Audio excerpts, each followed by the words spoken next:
It's Lamont, your favorite gay, dating, and relationship coach from Better Way to Meet. Look, I'm trying to help guys build healthy and long lasting relationships. So let me work with you. Listen, if you're watching, I want you to click like, share, subscribe, and most importantly, I want you to leave a comment in the comment box. So guys are always approaching me and they're asking me, and they're like, hey, Lamont, am I dateable? So today's video is entitled Becoming Dateable. So what does that really mean, right? It means you have what it takes to be in a healthy relationship. That means guys are going to be interested in you, and you have what it takes to make a relationship maintain. So I asked this question to my Facebook friends, like, what does it mean to be dateable? And they had a whole bunch of different responses. Some were crazy, some were funny. I want to read a couple of them to you. Some said breathing. Of course, you want a guy who's breathing. Emotionally open. That's definitely a big one. Being independent, having a big bank account, having a big penis. Really? We all like those, but some people can't handle them. So be careful what you ask for. Somebody said being funny, being consistent. Yes, those are all great qualities and attributes that we want a guy to have for you to be like, oh yeah, he's dateable. I would love to hear your thoughts and your views on what you think it takes for a guy to be dateable. I'm going to share my 5 questions about what it means to be dateable, and I am hoping that you will say yes to each of these. All right, so if you're watching it, I want you to be like, yes, Lamont, to number 1, 2, 3, 4, and 5. You say no, we might need to have a conversation. All right, so I'm going to share my 5 questions I think you should say yes to. But before I get there, I just want to put this out there. You get no points for saying, oh, I have a job, I have a house, I have a car. I feel like that's grown man shit. And you want to bring more to the table than those things. Amen? Yes, you agree. All right. So the first thing I think, or question I want to say is, are you able to be out of the closet, Lord? There's nothing worse than dating a guy who is still in the closet. Can I get an amen from somebody? Like the guy, if you've ever dated a guy who's in the closet, you know that there are a lot of things you can and you cannot do. You may not be able to go to the movies, go on a date together. You can't meet his friends. You can't meet his family. That is just exhausting to date someone in the closet. And we all have been there. Coming out of the closet is definitely a journey. So if you're still on your journey, take your time. And once you come out of the closet fully, then I feel like you can be dateable. I want to hear your thoughts on that one. I'm sure I'm going to get a lot of comments about that. All right, so number 2 is, are you able to truly be in love with yourself? Yes, you need to love yourself first. You're like, Lamont, why would you say that?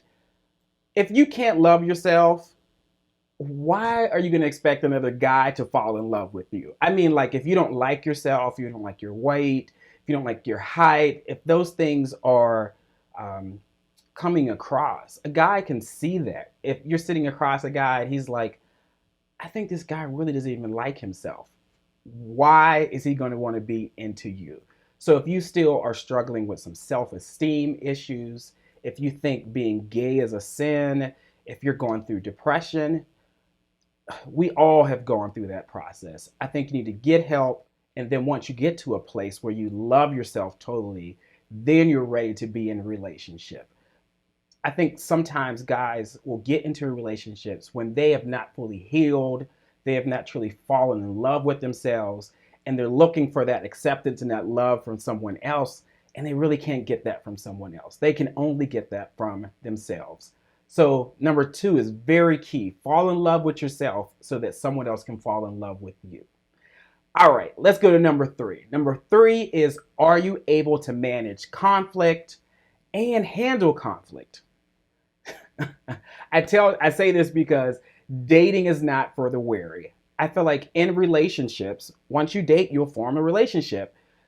Conflict is going to arise. And if you don't know how to handle disagreements appropriately, you're like, Lamont, what do you mean appropriately?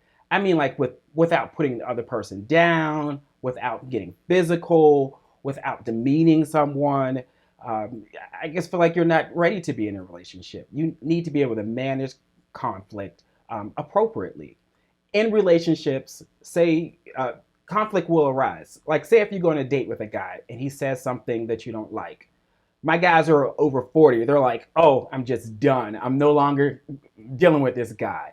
No, people make mistakes. It's okay to be like, hey, I wasn't feeling what you said. Maybe you could say it a little differently. Manage, handle conflict so that you can be in a great relationship. There are no relationships that are missing or absent of conflict. So you have to expect it and be able to manage it. All right, let's move to number 4. I think number 4 is very key. Are you able to communicate? Oh, Lord, that's a big one. Are you able to communicate your needs, your wants, your desires, and most importantly, when you're no longer interested? Like saying, hey, we've been dating for a while, and you know what? This is not working well for me. I thought you were somebody else. I thought you were something different, and it's just not working. Or I've grown. I'm not the guy for you. I think sometimes guys will ghost you and you're like, what is going on? And that's because they don't know how to communicate properly. It's okay to say, hey, I'm not interested. And then also in a relationship, you should be able to say, hey, these are my expectations. These are my desires. These are things I like. These are things that I hate. And if you don't know those first, it's kind of hard to communicate those, right? But once you do know what you want, what you desire, you have to be able to develop the skill to actually say that, write that, and also act those things out so that you can have a healthy relationship. So the final one is, are you able to be creative? You're like, what? I mean, keep the relationship engaging, spicy, where it's hot. I think sometimes we get into relationships or we start dating and we're just like, oh, just come over to my house and we'll just watch a movie. No. In a relationship, you have to always keep dating each other and keeping it spicy and entertaining.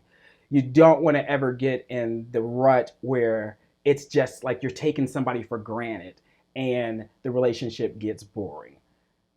Okay? So I gave you my 5 questions. I hope you answered yes to each of those. If you did not answer yes to all of those, I would love to have a one-on-one chat with you because I'm a dating coach, right? If you have questions, check out betterwaytomeet.com or shoot me an email at info@betterwaytomeet.com. I'm Lamont, and I hope to see you all during another video. Have a good one.